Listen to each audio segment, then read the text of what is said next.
नमस्कार सभी साथियों को स्वागत करता हूं सभी का इस YouTube चैनल पर जिसका नाम है study with PN Lodha.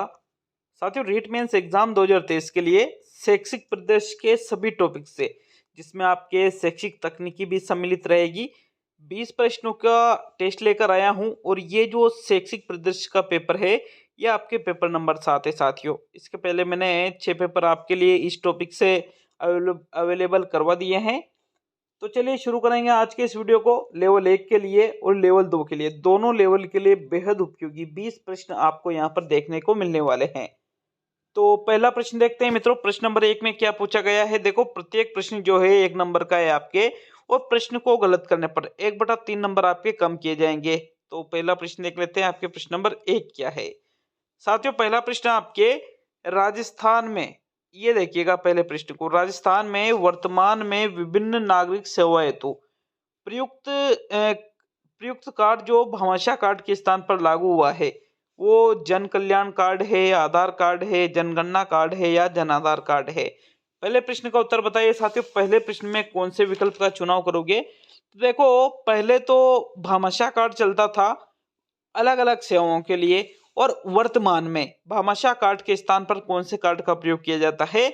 Jan Aadhaar card का प्रयोग किया जाता है। साथियों, पहले जैसे मान लीजिए कि भाई आप किसी भी स्कूल में एंट्री करने जाते हो अपने बच्चे की, तो साथियों वहां पहले भामाशाह कार्ड मांगा जाता था। और वर्तमान में कोई भी योजना है कोई भी चीज आपकी जरूरत पड़ती है तो उस स्थान पर हम भामाशाह कार्ड की जगह किस कार्ड का यूज करते हैं, जन आधार कार्ड का यूज करते हैं। तो विकल्प नंबर जो 4 है आपके प्रश्न संख्या 1 का सही आंसर है। प्रश्न संख्या 2 की ओर बढ़ेंगे साथियों। प्रश्न नंबर 2 में क्या है देख लेते हैं प्रश्न नंबर 2 को। ये देखिएगा दूसरा प्रश्न। आरटीई के तहत निशुल्क सीटों पर प्रवेश हेतु अभिभावकों द्वारा ऑनलाइन आवेदन करने हेतु ऐप अथवा वेब पोर्टल कौन सा है।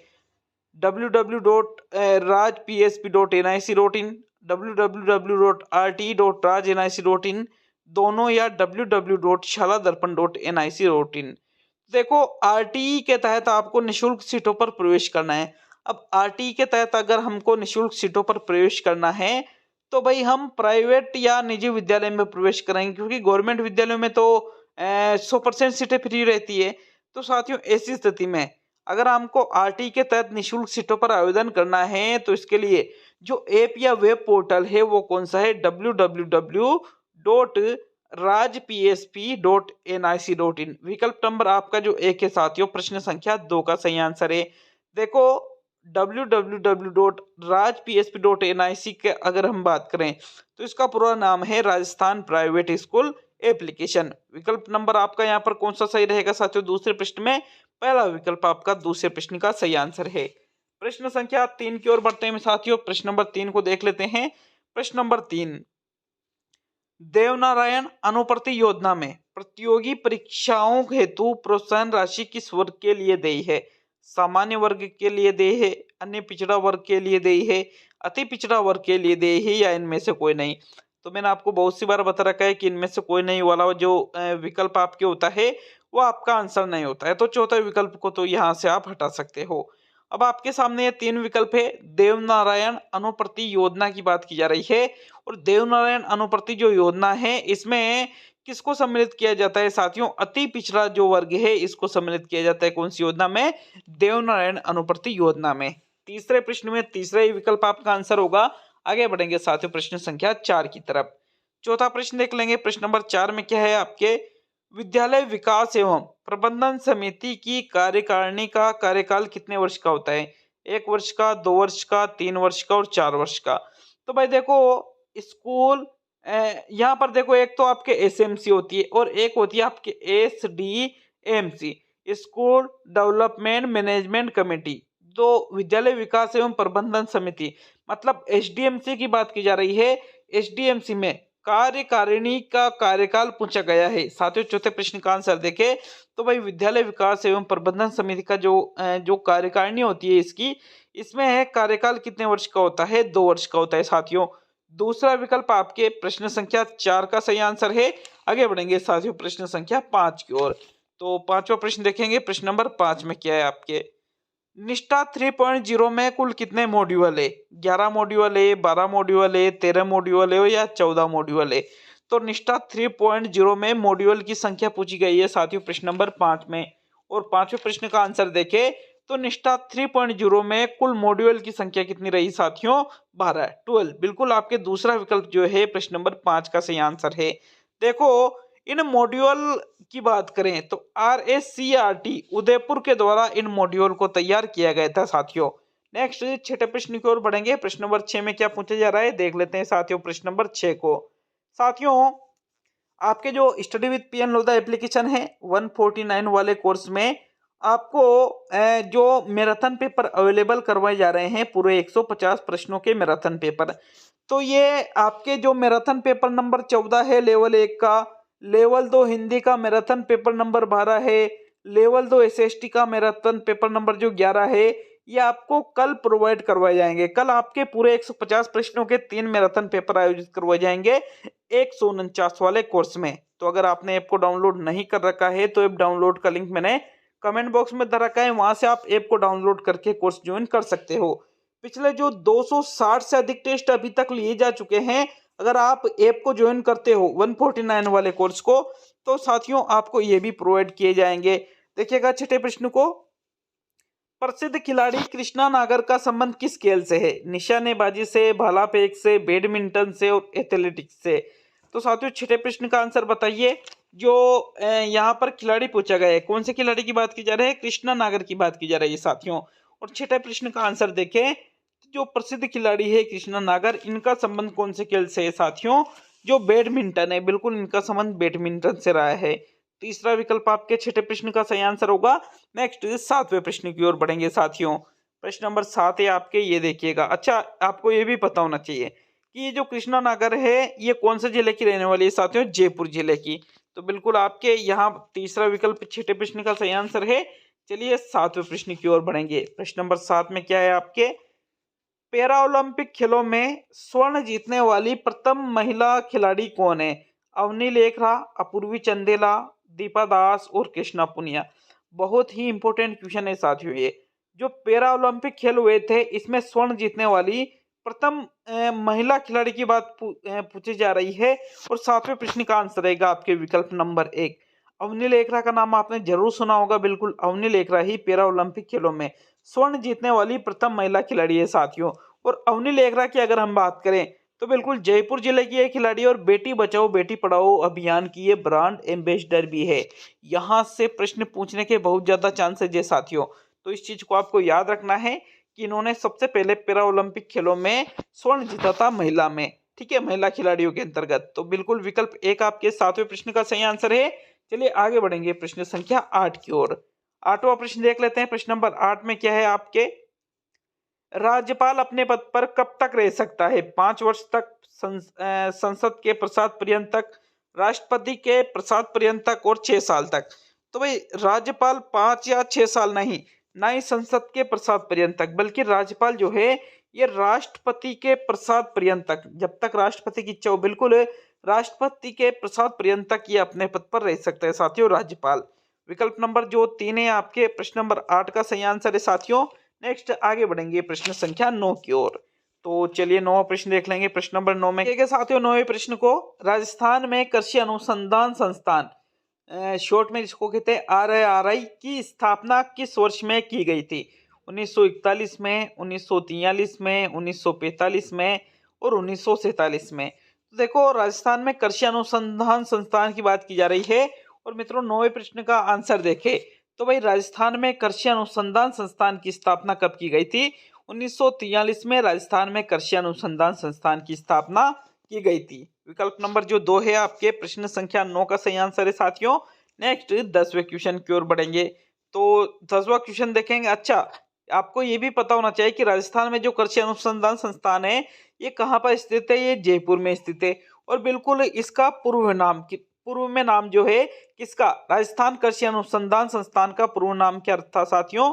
तो इसका पूर्व में नाम था केंद्रीय कृषि अनुसंधान केंद्र। बिल्कुल इसका पूर्व नाम था किसका मित्रों? राजस्थान कृषि अनुसंधान संस्थान का, जिसकी स्थापना कब की गई थी? 1943 में। तो दूसरा विकल्प आपके 9वें प्रश्न का सही आंसर है।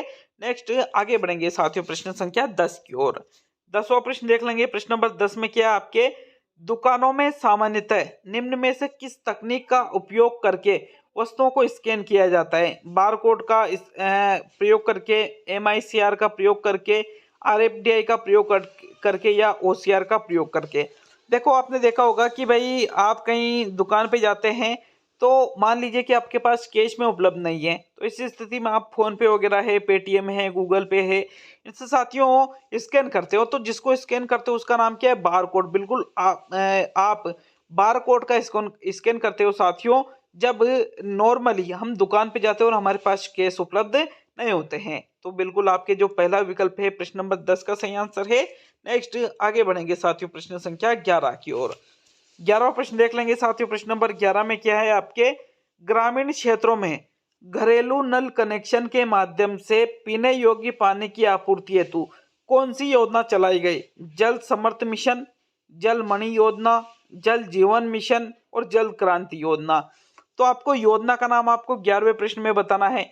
भाई ग्रामीण जो क्षेत्र है मतलब गांव में साथियों घरेलू नल कनेक्शन के माध्यम से पीने योग्य पानी की आपूर्ति के लिए जो योजना गवर्नमेंट के द्वारा चलाई गई है उस योजना का नाम क्या है साथियों? जल जीवन मिशन। क्या है उस योजना का नाम? जल जीवन मिशन उस योजना का नाम है। तो विकल्प नंबर जो 3 है आपके प्रश्न नंबर 11 का सही आंसर है। नेक्स्ट 12वें प्रश्न की ओर बढ़ेंगे। अच्छा, इस प्रश्न को देखने से पहले कुछ चीजें और आपको पता होना चाहिए कि वर्ष 2024 तक प्रत्येक ग्रामीण परिवार को इस योजना के अंतर्गत साथियों जो पीने योग्य पानी है उसको उपलब्ध कराने की सुनिश्चितता की गई है। तो चलिए आगे बढ़ेंगे प्रश्न नंबर आपके 12 की तरफ। 12वां प्रश्न देख लेते हैं। राजस्थान राजस्व अनुसंधान एवं प्रशिक्षण संस्थान कहाँ स्थित है? उदयपुर में, गंगानगर में, बीकानेर में और अजमेर में। 12वें प्रश्न का आंसर बताइए साथियों। प्रश्न नंबर 12 में कौन सा विकल्प सही रहेगा? देखो, राजस्थान राजस्व अनुसंधान एवं प्रशिक्षण संस्थान की बात की जा रही है और राजस्थान राजस्व अनुसंधान एवं प्रशिक्षण संस्थान आपके अजमेर में स्थित है साथियों। कहां पर? अजमेर में। चौथा विकल्प आपके 12वें प्रश्न का सही आंसर है साथियों। नेक्स्ट 13वें प्रश्न की ओर बढ़ते हैं। तो चलिए 13वां प्रश्न देख लेंगे। प्रश्न नंबर 13 क्या है आपके? वर्ष 2017-18 में महाराणा प्रताप पुरस्कार विजेता अभिलेख पराशर का संबंध किस खेल से है? जिम्नास्टिक से, जूडो से, फुटबॉल से और टेबल टेनिस से। देखो, कौन से सन की बात की जा रही है? 2017-18 की बात की जा रही है। महाराणा प्रताप पुरस्कार विजेता मतलब इन्होंने महाराणा प्रताप पुरस्कार जीता था साथियों। किन्होंने? अभिलेख पराशर ने। तो इनका संबंध पूछा गया है कि इनका संबंध किस खेल से है। मित्रों 13वें प्रश्न का आंसर देखें तो इनका संबंध किस खेल से रहा था? जिम्नास्टिक से। विकल्प नंबर आपका जो 1 है 13वें प्रश्न का सही आंसर है साथियों। आगे बढ़ते हैं प्रश्न संख्या 14 की ओर। चलिए 14वां प्रश्न देख लेते हैं साथियों। प्रश्न नंबर 14 में क्या है आपके? 14वां प्रश्न है मंजू बाला का संबंध है पैदल चाल से, हैमर थ्रो से, वेट लिफ्टिंग से और कोई नहीं। तो कोई नहीं को तो यहाँ से आप हटा सकते हो। देखो, मंजू बाला का संबंध पूछा गया है, पैदल चाल से है, हैमर थ्रो से है, वेट लिफ्टिंग से। इन तीनों में से आपका एक आंसर रहेगा साथियों। तो प्रश्न नंबर 14 का सही आंसर बताइएगा। 14वें प्रश्न का आंसर देखें तो भाई मंजू बाला जो है इनका संबंध हैमर थ्रो से रहा था साथियों। विकल्प नंबर 2 आपके प्रश्न नंबर 14 का सही आंसर है। आगे बढ़ते हैं प्रश्न संख्या 15 की ओर। साथियों 15वां प्रश्न देखेंगे। प्रश्न नंबर 15। अच्छा, आपको यह भी पता होना चाहिए कि मंजू बाला कहाँ की रहने वाली है साथियों? झुंझुनू की। ठीक है, प्रश्न नंबर 15 को देख लेते हैं। आपके प्रश्न नंबर 15 है बालकों का निशुल्क एवं अनिवार्य शिक्षा का अधिकार अधिनियम 2009 देश में लागू हुआ। 1 अप्रैल 2009 को, 1 अप्रैल 2010 को, 1 अप्रैल 2011 को और 1 अप्रैल 2012 को। तो सीधी सी बात यह है, आरटी 2009 कब लागू हुआ था? भाई आरटी 2009 लागू होने की बात की जा रही है और आरटी 2009 लागू हुआ था साथियों 1 अप्रैल 2010 को। विकल्प नंबर 2 आपका सही है। उस समय ये जम्मू कश्मीर में लागू नहीं हुआ था बल्कि जम्मू कश्मीर को छोड़ करके संपूर्ण भारत में ये लागू हुआ था साथियों। तो सेकंड विकल्प आपके 15वें प्रश्न में बिल्कुल सही आंसर है। आगे बढ़ते हैं प्रश्न संख्या 16 की ओर। 16वां प्रश्न देख लेते हैं साथियों। प्रश्न नंबर 16 में क्या है आपके? कंप्यूटर के माध्यम से मुद्रांतरण की प्रक्रिया को कहते हैं ईएमटी, टीएफटी, ईसीटी और ईएफटी। साथियों प्रश्न नंबर 16 का आंसर बताइए। 16वें प्रश्न में कौन सा विकल्प आपका सही रहेगा? तो देखो, प्रश्न नंबर 16 में कंप्यूटर के माध्यम से मुद्रा अंतरण की जो प्रक्रिया है इसको किस नाम से जाना जाता है साथियों। 16वें प्रश्न का आंसर देख लेते हैं भाई, इसको किस नाम से जाना जाता है। तो 16वें प्रश्न का आंसर रहेगा आपके विकल्प नंबर 4। इसको EFT मतलब इलेक्ट्रॉनिक फंड ट्रांसफर के नाम से जाना जाता है, जो कंप्यूटर के माध्यम से हम मुद्रा अंतरण की प्रक्रिया करते हैं। बिल्कुल आपके EFT चौथा विकल्प जो है प्रश्न नंबर 16 का सही आंसर है। इसका पूरा नाम क्या है साथियों, इलेक्ट्रॉनिक फंड ट्रांसफर। तो फोर्थ विकल्प आपके 16वें प्रश्न का आंसर होगा। आगे बढ़ेंगे साथियों प्रश्न नंबर 17 की तरफ। चलिए 17वां प्रश्न देख लेंगे। प्रश्न नंबर 17 में क्या है, नागरिक SSO पंजीकरण किस विकल्प के द्वारा कर सकता है। आधार कार्ड के द्वारा, जन आधार कार्ड के द्वारा, जीमेल ID के द्वारा और इनमें से सभी। तो 17वें प्रश्न का आंसर बताए प्रश्न नंबर 17 में कौन सा विकल्प आपका सही रहेगा। जो नागरिक SSO पंजीकरण है, SSO ID, जैसे मान लीजिए आप अभी आपने फॉर्म भरा था साथियों रीट मेंस एग्जाम के लिए, तो आपका जो फॉर्म है वो SSO ID के माध्यम से भराया गया था। और यहाँ पर हम बात करें नागरिक SSO पंजीकरण जिस विकल्प के द्वारा कर सकता है भाई, आधार कार्ड के द्वारा भी कर सकता है, जनाधार कार्ड के द्वारा भी कर सकता है, जीमेल ID के द्वारा भी कर सकता है और इनमें से सभी। बिल्कुल चौथा जो विकल्प है आपके प्रश्न संख्या 17 का सही आंसर रहेगा साथियों। 17वें प्रश्न में चौथा विकल्प आपका बिल्कुल सही रहेगा। नेक्स्ट 18वें प्रश्न की ओर बढ़ेंगे।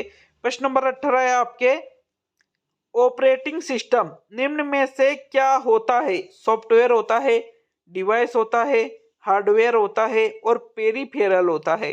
तो ऑपरेटिंग सिस्टम के बारे में प्रश्न नंबर 18 पूछ रहे हैं साथियों आपके। 18वें प्रश्न का आंसर देखें तो देखो एक बार आप आंसर देख लीजिए कि भाई 18वें प्रश्न में कौन सा विकल्प आपका सही रहेगा। अच्छा लगे आपको वीडियो को लाइक, चैनल को सब्सक्राइब और वीडियो को शेयर जरूर करिएगा साथियों। और 20 प्रश्न में से जितने प्रश्न आपके सही होते हैं बिल्कुल माइनस मार्किंग सहित आप कमेंट बॉक्स में कमेंट करना साथियों। और ऐप को डाउनलोड 10,000 लोगों ने अभी तक ऐप को डाउनलोड कर रखा है। और अगर आपने ऐप को डाउनलोड नहीं कर रखा है, 260 टेस्ट अवेलेबल है साथियों 149 वाले कोर्स में रीट मेंस एग्जाम लेवल 1 और लेवल 2 के लिए। बहुत ही शानदार तरीके से आप तैयारी कर सकते हो। App download link comment box में है, वहां से आप ऐप को डाउनलोड करके कोर्स को ज्वाइन कर सकते हो। देखो ऑपरेटिंग सिस्टम की बात की जा रही है प्रश्न नंबर 18 में और 18वें प्रश्न का आंसर रहेगा आपके विकल्प नंबर 1। बिल्कुल जो ऑपरेटिंग सिस्टम है वो इनमें से क्या है, सॉफ्टवेयर है साथियों। प्रथम विकल्प 18वें प्रश्न का सही आंसर है। चलिए सेकंड लास्ट प्रश्न की ओर बढ़ते हैं। अच्छा आपको ये भी पता होना चाहिए ऑपरेटिंग सिस्टम जो है साथियों सॉफ्टवेयर का उदाहरण तो है। यह एक प्रकार का सिस्टम सॉफ्टवेयर होता है जिसके बिना कंप्यूटर या मोबाइल को आप ऑपरेट नहीं कर सकते हो। किसके बिना साथियों, सॉफ्टवेयर, ऑपरेटिंग सिस्टम सॉफ्टवेयर के बिना। तो पहला विकल्प आपके प्रश्न नंबर 18 में सही है। चलिए आगे बढ़ेंगे 19वें प्रश्न की तरफ। चलिए 19वां प्रश्न देख लेंगे जो कि आपके सेकंड लास्ट प्रश्न है साथियों। रिक्त स्थान है जिसकी आपको पूर्ति करनी है। डिवाइसेज हमें कंप्यूटर से सूचना प्राप्त करने की अनुमति देता है। इनपुट, आउटपुट, सिग्नलिंग और स्कैनिंग। तो 19वें प्रश्न का उत्तर बताइए साथियों। प्रश्न नंबर 19 में कौन सा विकल्प आपको सही लगता है। भाई वह डिवाइस जो हमें कंप्यूटर से सूचना प्राप्त करने की अनुमति देता है वो इनमें से कौन सा डिवाइस है साथियों। 19वें प्रश्न का आंसर देखें तो कौन सा विकल्प आपका सही रहेगा। जो आउटपुट डिवाइस होता है यही हमें कंप्यूटर से सूचना प्राप्त करने की अनुमति देता है। दूसरा विकल्प आपके प्रश्न नंबर 19 में सही आंसर है। चलिए आज का अंतिम और 20वां प्रश्न देख लेते हैं। अंतिम और 20वें प्रश्न में क्या है आपके, इनमें से कौन सा विकल्प ऑपरेटिंग सिस्टम का एक कार्य नहीं है। मेमोरी प्रबंधन, प्रक्रिया प्रबंधन, फाइल प्रबंधन और डेटाबेस प्रबंधन। तो जो ऑपरेटिंग सिस्टम का एक कार्य नहीं है वो आपको प्रश्न नंबर 20 में देखना है। और साथियों ऑपरेटिंग सिस्टम के अंतर्गत मेमोरी प्रबंधन भी आता है, प्रोसेस मैनेजमेंट भी आता है मतलब प्रक्रिया प्रबंधन, फाइल मैनेजमेंट या फाइल प्रबंधन भी आता है, लेकिन डेटाबेस प्रबंधन इसके अंतर्गत नहीं आता है। तो 20वें प्रश्न में कौन सा विकल्प सही रहेगा आपके, जो चौथा विकल्प है 20वें प्रश्न का बिल्कुल सही आंसर है। तो ये आपके शैक्षिक तकनीकी जो 23 टेस्टों की सीरीज चला रखी है उसका पेपर नंबर 7 कंप्लीट होता है साथियों। कैसा लगा आपको वीडियो हमें कमेंट बॉक्स में कमेंट करके जरूर बताइएगा। मिलते हैं जल्द अगले वीडियो में। बहुत बहुत धन्यवाद सभी का वीडियो को पूरा देखने के लिए साथियों।